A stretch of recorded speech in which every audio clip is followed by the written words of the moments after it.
You're listening to Secure Your Creations podcast, where innovation meets legal protection. Hosted by IP attorney Mario Milano.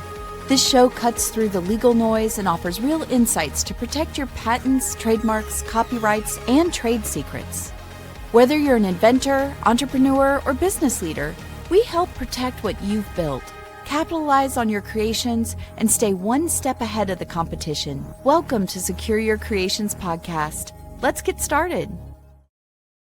And let's get started indeed. I'm Craig Andrews, and I'm here with Mario Milano. Hi, Mario. How are you doing today?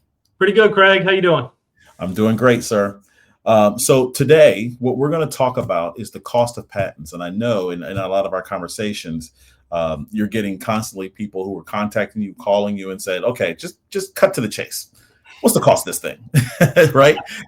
And I know that you said it's not that simple. It's not that simple. Yeah. So tell me a broad level scope here of how you kind of answer that when somebody asks you that question. Yeah. So first, I try to understand what kind of patent are they looking for. A design patent is certainly going to be a lot cheaper than a utility patent. And even we break it down even further as far as like, what is the technology? If it's something that's very complicated, like an MRI machine, we're going to have to include a lot of detail in how that thing works. But if it's something relatively simple, like a bicycle, well, then, we don't have to include as much detail, which means it takes the attorney less time to draft the application. Okay, great. So in terms of the main expenses that an investor, should expect when it comes to the patent process, tell me a little bit about that. Yeah, the main expense is going to be right at the beginning when you're going to ask the attorney to prepare the application for you. That's going to be the most expensive part of the endeavor. That's the most time intensive as far as attorney time. And so that's going to be the most expensive part. Typically for a relatively simple mechanical invention, $5,000 to $10,000 to draft the application and get it submitted is about where it would be for utility application. A design application is typically around, I would say, between $2,000 and $5,000, depending on how many figures we submit to prepare and submit that application. That makes sense. I love how you get directly to the point, right? Now when they have questions, they shouldn't have any more questions because you answered it. In terms of the pricing that you gave there, what would be the difference between the government filing and the attorney fees? Is that all in that price, or is there something different there? Yeah, that would typically include the government fees as well. The government fees vary a little bit as far as, if you're a large entity having more than 500 employees, if you have less than 500 employees, or if you're a solo inventor and this is your first time filing a patent application, there's different fee levels there. But for a solo or a small entity, then the $5,000 to $10,000 will include the U.S. filing fees. So let's stick with those solo inventors or so forth, or just first time people. Is there a way to reduce the cost for them? I'm sure you have a lot of strategies. Is there a way to reduce the cost for them for these patent applications? Yeah, definitely. The thing that will help the most is if we have a detailed description of the invention, if the inventor can hand me a detailed description of their invention. And so, sometimes inventors come to me and they hand me 2 or 3 paragraphs and 1 or 2 hand-drawn figures, and they ask me to create a patent application from that, and I'm happy to do that. Other times they'll have, CAD files for the computer drawings showing their invention in a detailed CAD file that'll certainly save me some time from having to recreate the drawings myself. And, the more detail that they have into their write-up of their invention, then the less time that it will take me to tease out all the extra information. I already have everything that I need right there. It's easy for me to then convert that over into a application. Okay. So just for the record, let's stay on that. So the person who gave you a couple paragraphs and a couple drawings causes you more work. How? Exactly. Yeah. Well, then I just have to fill in a lot more of the details by myself. Sometimes the detailed write-up will have information about, here's what's already out there. Here's why ours is an improvement. Here's the other things that we tried that didn't work. And so this is why we arrived at the final embodiment that we have. We can always get that information, but the difference between the inventor going and doing that back-end research themselves versus me having to do it, as an attorney, I charge for my time. So the less time that I have to spend researching the prior art, the better off we are. So just as we move to this next question that was submitted to you that we're trying to put out to the public, you're talking about the cost difference between a provisional patent and a non-provisional patent. Now, before you start, tell me what a provisional patent is. Yeah, so the provisional patent won't actually turn into enforceable patent rights. The provisional patent is a placeholder that you file. It doesn't have to be as detailed, or it doesn't have to fulfill all the requirements of a non-provisional application. And so when we file that, that gives you up to 1 year to convert it to a non-provisional.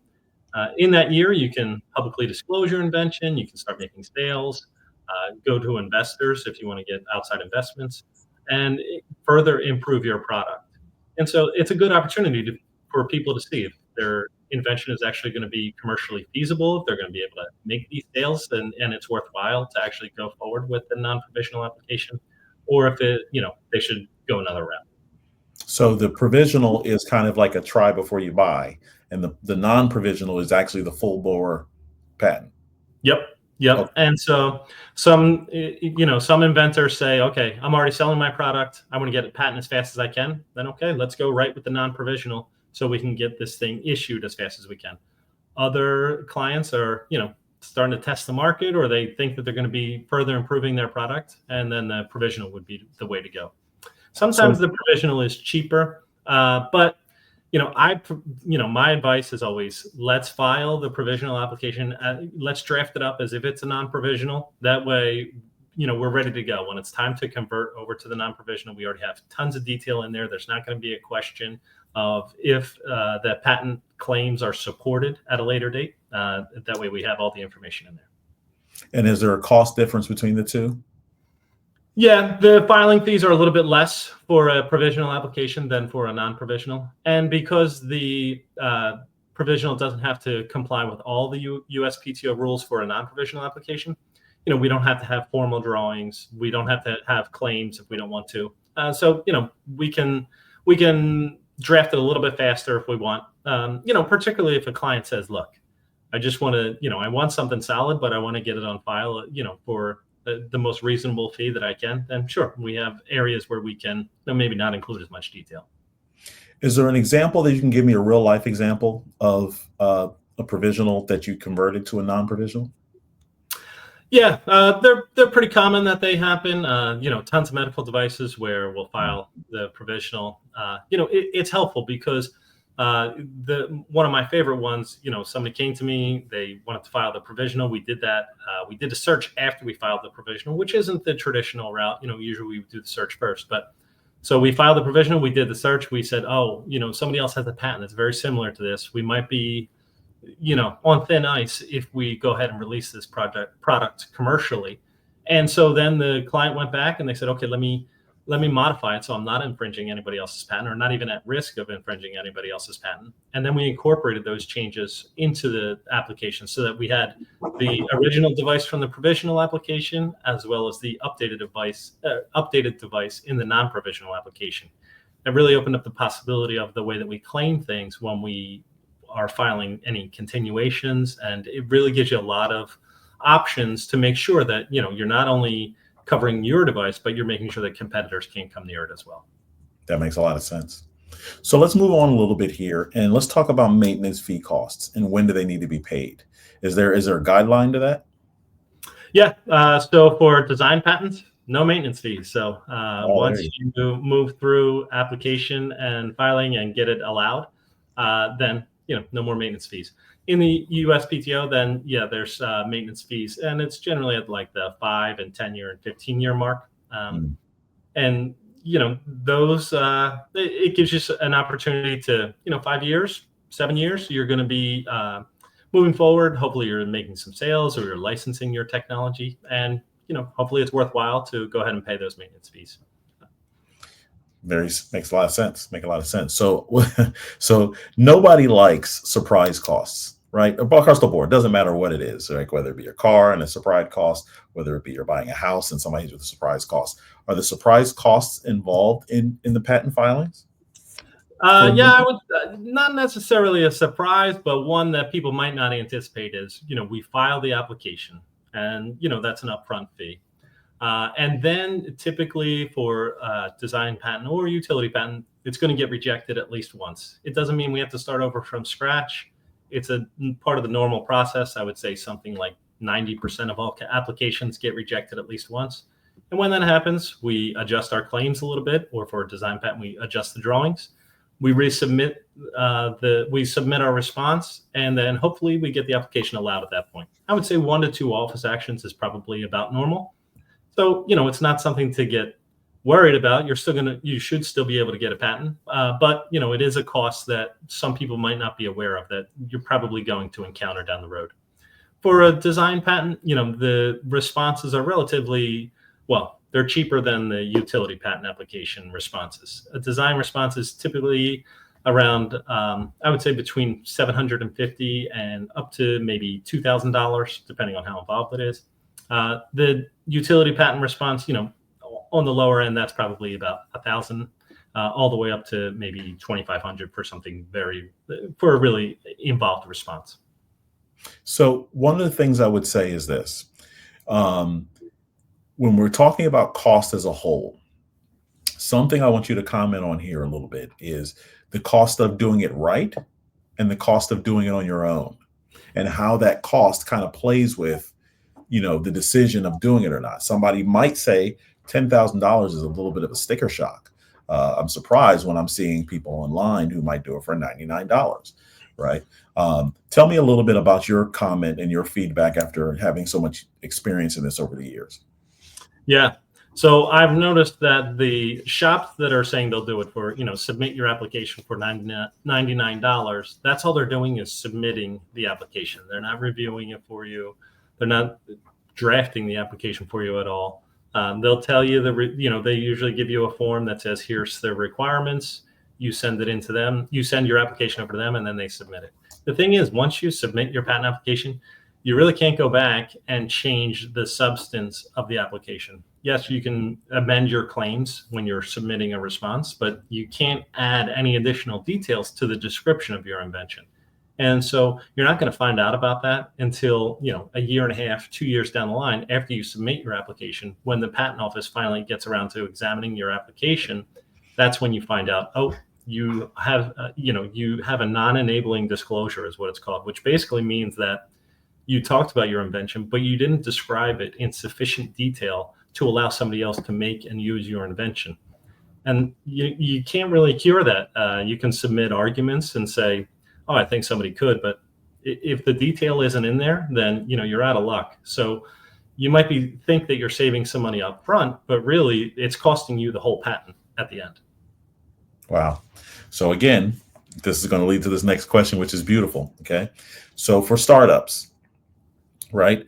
Do you suggest, and I know we talked about this a little bit in previous episodes, do you suggest a budget for the patent as they're starting their process, or do you suggest that they patent it after they kind of got the ball moving a little bit? From a cost perspective, what's the better angle to go there? Yeah. So in the US, you can start to sell your product. You can release it commercially, and you have up to 1 year after you release it, you have up to 1 year to file your patent application. If you have to make a choice between releasing your product and filing your patent, well, then, you're probably going to want to start selling your product to make some money, rather than filing an application and not being able to, release the product at all. That makes sense. So what I'm going to introduce right now is new to the podcast is we have a segment called "Is It Patentable?" And what we'll do in there to set this up is that every episode, Mario will give us an example of a product that might be common, maybe not common, and we're going to unload it or unpack it to find out if it's going to be patentable in the eyes of a patent attorney right here in front of you.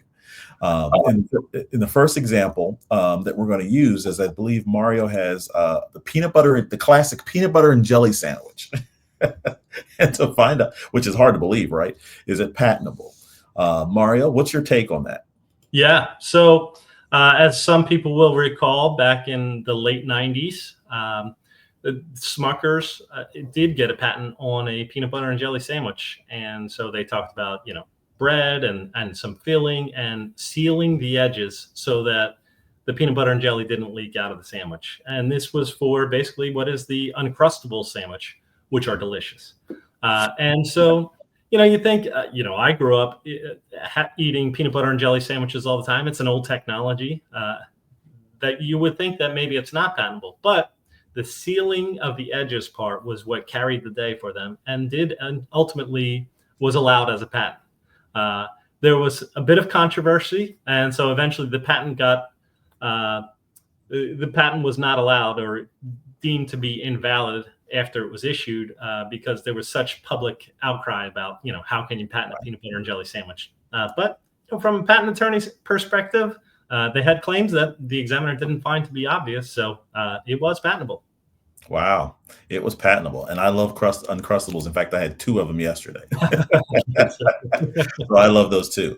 So as we conclude the show here, what I want everybody to consider is, if you have any questions, whether your peanut butter or jelly sandwich or your medical device or your wheelchair can be patentable, reach out to Mario at Milano IP, and he'll be sure to do a free consultation with you so that you can get an idea of where you sit. Mario, do you have anything to add to that in reference to people reaching out to you? Yeah, always happy to talk about patents or any other intellectual property needs, whether it's questions about their own devices or questions about other people's IP. Happy to talk. Awesome. And so this concludes our episode of the Secure Your Creations podcast, even if it's a peanut butter and jelly sandwich.